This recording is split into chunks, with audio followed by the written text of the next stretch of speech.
آقا کریم علیہ الصلوۃ والسلام کو ہجرت کا حکم ہوتا ہے اور جس کمرہ مبارک کے اندر آپ موجود ہیں اس کمرہ مبارک سے آپ باہر نکلنے کے ارادے میں ہیں اور باہر ننگی تلواریں لے کر دنیا کھڑی ہے، زہر آلود تلواریں لے کر کھڑی ہے کہ ابھی حضور باہر نکلیں گے تو آپ کو معاذ اللہ شہید کر دیا جائے، قصہ ختم کر دیا جائے، معاملہ بالکل صاف ہو جائے۔ وہ لوگ باہر کھڑے ہیں اور میرے کریم آقا صلی اللہ علیہ وسلم کو ہجرت کا حکم ہو گیا کہ آپ نکل جائیں۔ حضرت علی المرتضیٰ شیر خدا رضی اللہ تعالیٰ عنہ حضور کے ساتھ ہیں۔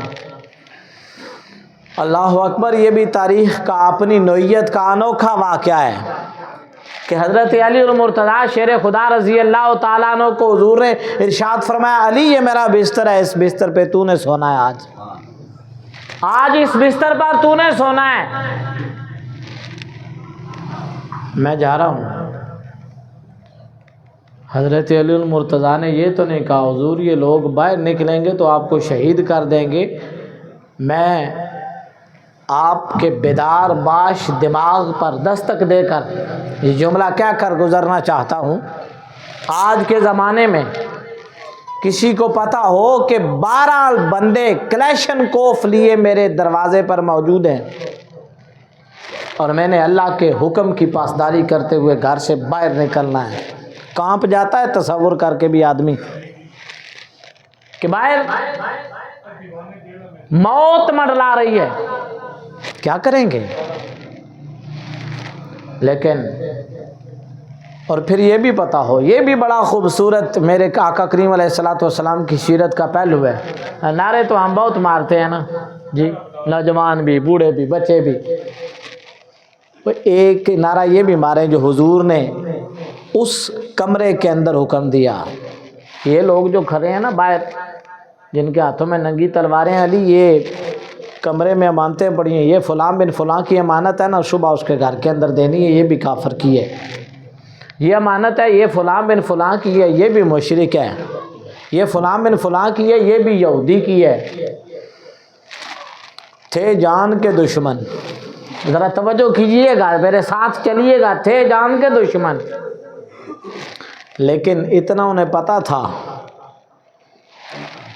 بندہ جیسا بھی ہے امانت کا بڑا پکا ہے، سبحان اللہ، دیانت کا بڑا پکا ہے۔ چھوٹے چھوٹے بچوں کو نصاب کے اندر پڑھایا جاتا ہے نا، آج دوسری تیسری کی کلاس کے بچے کو آپ کھڑا کر کے پوچھیں نا تو وہ بھی کہے گا کہ ہماری کتاب کے اندر لکھا ہوا ہے کہ حضور کو اپنے تو اپنے پرائے بھی صادق اور امین کہتے تھے۔ صادق سچے کو کہتے ہیں اور امین امانت دار کو کہتے ہیں۔ یہودی موجود ہوتے تھے لیکن یہودی کے گھر کے اندر اپنی امانت چھوڑ کر نہیں جاتا تھا، مشرک کسی مشرک کے گھر کے اندر امانت چھوڑ کے نہیں جاتا تھا، اسے پتا تھا کہ امانت محفوظ نہیں رہے گی۔ کافر کے گھر کے اندر امانت رکھوا کے نہیں جاتا تھا کہ امانت کافر کے گھر کے اندر محفوظ نہیں۔ جان کے دشمن ضرور تھے لیکن انہیں یہ پتا تھا کہ یہ بندہ زبان کا بھی سچا ہے اور اس جتنا دیانت دار ہماری عرب کی تاریخ میں کسی مانے جانا ہی نہیں ہے۔ یہ میرے کریم آقا صلی اللہ علیہ وسلم کی سیرت کا وہ خوبصورت پہلو ہے کہ دشمن باہر کھڑا ہے اور اس دشمن کی امانتیں حضور کے گھر کے اندر ہیں۔ آپ اور میں ہوں تو ہمارا مزاج کیا ہوگا؟ ہم کہیں گے جنگ میں سارا کچھ جائز ہے، خبردار ان میں سے کوئی چیز ان کی واپس کرتے ہو، یہ ہماری جان لینے کے لیے تلواریں لے کے دروازے پر آ گئے اور ہم ان کی امانتیں واپس کریں نہ۔ جب دشمن کو تمہارے گھر کے اندر پناہ مل جائے نا اور تمہارے دل میں دشمن کے لیے بھی رحم دلی کا جذبہ پیدا ہو جائے اور دشمن کی امانت تمہارے گھر کے اندر محفوظ ہو تو پھر سمجھ لو اللہ نے تمہیں اسلام کی وہ نعمت اور وہ نور عطا فرما دیا ہے۔ یہ سیرت مصطفیٰ کا بڑا خوبصورت پہلو ہے۔ آپ نے فرمایا یہ امانتیں واپس کرنی ہے علی، صبح واپس کر کے تم بھی مسافر ہو جانا، تم بھی آ جانا مدینہ شریف۔ حضرت علی نے ایک بار بھی نہیں کہا یا رسول اللہ جو آپ کو شہید کرنے کے ارادے سے باہر کھڑے ہوئے ہیں، آپ ان کی امانتیں واپس کریں گے؟ ان کو تو کوئی بھی چیز واپس نہیں کرنی چاہیے، سارا کچھ غبن کر لینا چاہیے۔ نہیں، وہ بھی حضور علیہ الصلوۃ والسلام کی نگاہ نبوت کے سامنے تربیت پانے والی شخصیت تھی۔ حضور رخصت ہو رہے ہیں، دروازے سے باہر نکلے، ہجرت کی رات، ادھر حضرت سیدنا صدیق اکبر رضی اللہ تعالیٰ عنہ منتظر ہیں، نظریں دروازے پر ہیں کہ پتہ نہیں کب بلاوا آ جائے۔ ادھر حضرت علی المرتضیٰ رضی اللہ تعالیٰ عنہ حضور کو رخصت کر رہے ہیں، قطار میں لوگ کھڑے ہیں ننگی تلواریں لے کر، حضور باہر نکلے اور حضور کی زبان مبارک پہ ہے یاسین والقرآن الحکیم انک لمن المرسلین علی صراط مستقیم۔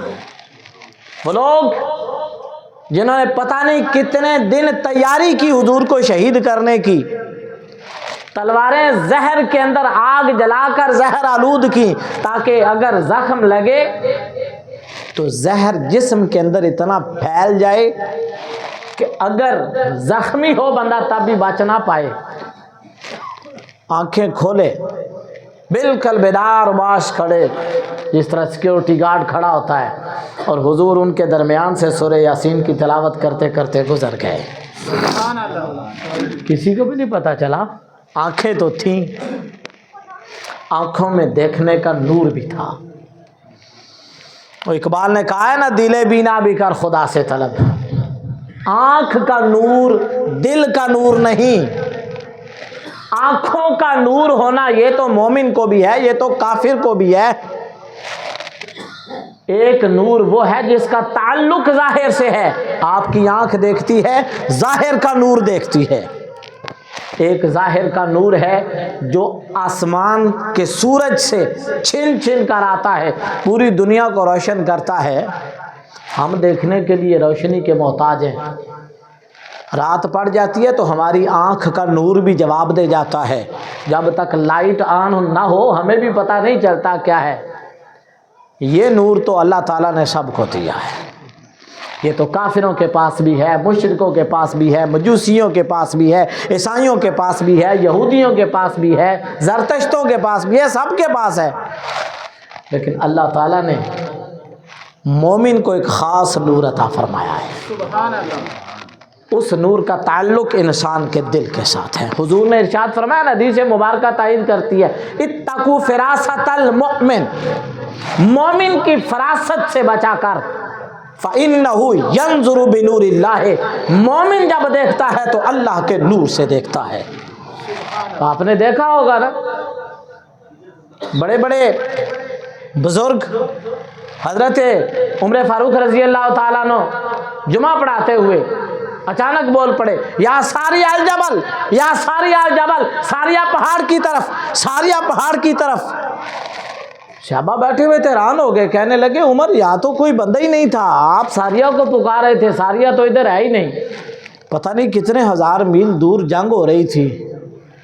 حضرت فاروق اعظم رضی اللہ تعالیٰ عنہ آپ کے اس جملے کو جب 1 مہینہ گزرا تو اس جنگ سے بندہ واپس آیا، کہنے لگا عمر اگر اس دن آپ ہمیں آواز نہ دیتے تو پہاڑ سے جو لشکر آ رہا تھا، اگر ہم پہاڑ کی اوٹ میں نہ ہوتے تو وہ ہم سب کو شہید کر دیتے۔ کون سا کیمرہ لگا ہوا تھا وہاں پر؟ اتقوا فراست المؤمن فإنه ينظر بنور اللہ، مومن جب دیکھتا ہے تو اللہ کے نور سے دیکھتا ہے۔ یہاں پر پہنچ کر اقبال نے کہا، دل بینا بھی کر خدا سے طلب، دعا مانگتے ہیں نا تو یہ بھی مانگا کریں جو اقبال نے مانگی ہے کہ مالک ہمیں دل کی روشنائی بھی عطا فرما، دل بینا بھی کر خدا سے طلب، کہ آنکھ کا نور دل کا نور نہیں، آنکھیں تو ان کی کھلی ہوئی تھی جو حضور کے دروازہ اقدس پر ننگی تلواریں لے کر کھڑے تھے، اور میرے کریم آقا صلی اللہ علیہ وسلم حضرت علی المرتضیٰ رضی اللہ تعالیٰ عنہ کی آنکھوں کے سامنے سے دروازہ کھول کر گزر گئے، یاسین والقرآن الحکیم انک لمن المرسلین علی صراط مستقیم۔ وہ سارے کے سارے جن کے پاس صرف دیکھنے کے لیے آنکھ کا نور تھا، انہیں کچھ بھی نظر نہ آیا۔ پتہ چلا حضور کی ذات کو دیکھنے کے لیے صرف آنکھ کا نور کافی نہیں ہے۔ دیکھ تو علی اور مرتضیٰ بھی رہے تھے، اور ادھر صدیق اکبر انتظار میں تھے۔ میرے کریم آقا صلی اللہ علیہ وسلم آپ نے دروازہ کھٹکھٹایا تو صدیق نے بغیر پوچھے فوراً دروازہ کھولا، رات کا وقت ہے، امن کا زمانہ تھا نا، یہ تو امن کا زمانہ نہیں ہے۔ آج کے زمانے میں پوچھے بغیر کوئی دروازہ نہیں کھولتا۔ حضرت صدیق اکبر رضی اللہ تعالیٰ عنہ نے فوراً دروازہ کھولا۔ حضور علیہ الصلوۃ والسلام تشریف لائے۔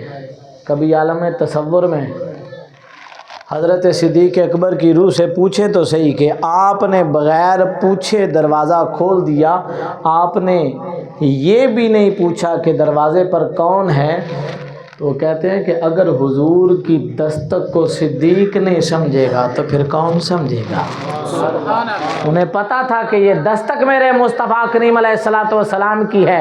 ایک سواری نہیں، 2 سواریاں لے کر وہ انتظار میں تھے۔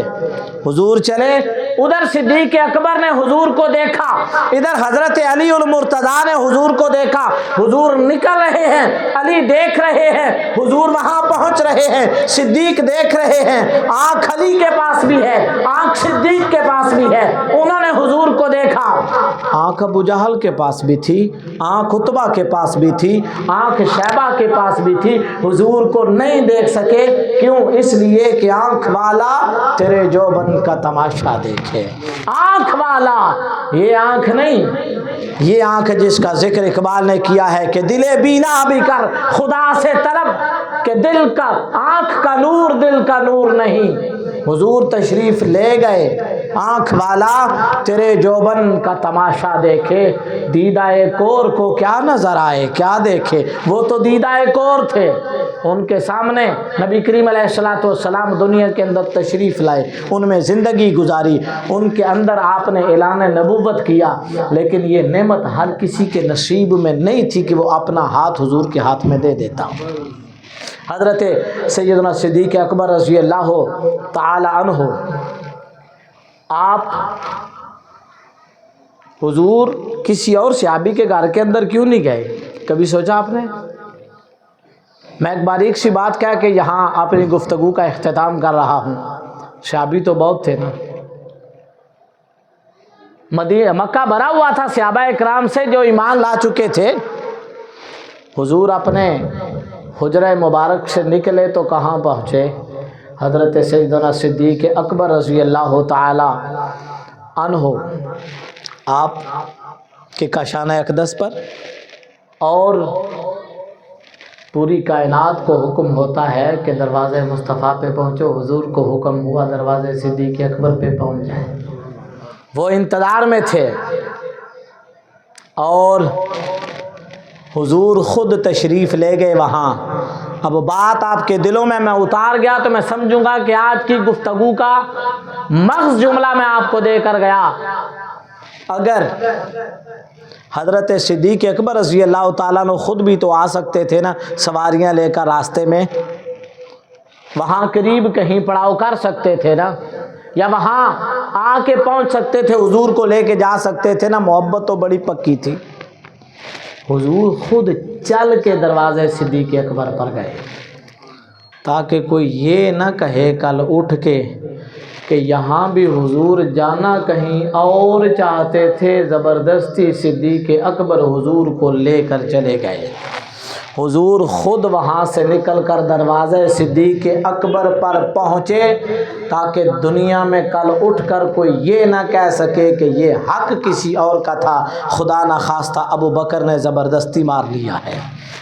باریک سا جملہ تھا، اگر میں پہنچا سکا تو قبول کیجئے گا۔ اللہ رب العزت حضرت سیدنا صدیق اکبر رضی اللہ تعالیٰ عنہ آپ کی تربت پر انوار پر اپنی کروڑہ رحمتوں کا نزول فرمائے۔